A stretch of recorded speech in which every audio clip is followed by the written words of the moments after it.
Back to our breaking news story here on RT. A series of blasts in the Ukrainian city of Dnipropetrovsk. RT's Alexei Yaroshevsky is in Ukraine and now joins us live with more details about what is happening there. Alexei, what are the latest that you're hearing about these attacks?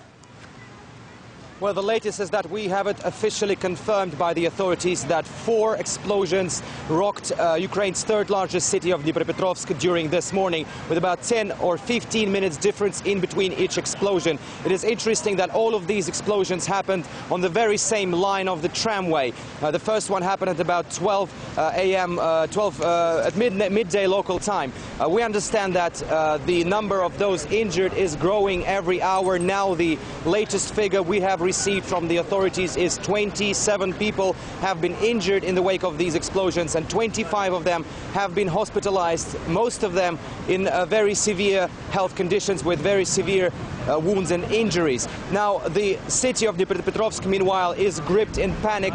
We understand that, according to reporters on the ground, that people have locked themselves inside their offices. They're unwilling to go home. The management told them to stay there, fearing that there could be more blasts happening in the city. Some unofficial sources also report on the internet that as many as 10 explosions have been happening in the city, and also an unofficial source reported that in the morning a man called the police and said that 9 explosions will happen in the city of Dnipropetrovsk during the day.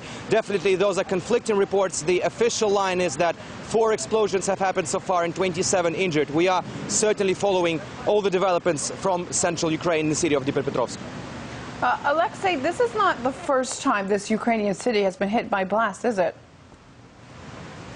It is not the first time that Dnipropetrovsk has seen such explosions. Last year in November, one explosion happened there. Also, the explosion, just like this time, the explosive device was put inside a trash bin at the tramway station. Though generally explosions and terrorist attacks are not typical for Ukraine, and we have seen just a few incidents like that over the course of the last 2 decades, and most of them were just basically hooliganism.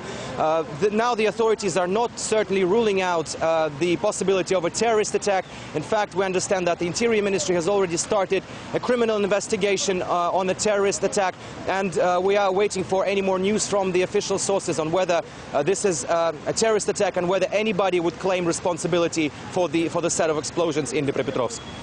Well, like you said, you, of course, are monitoring the situation on the ground there. Our Eastern European correspondent, Alexei Yaroshevsky, in Kiev, following this developing story in Eastern Ukraine. Thanks for that.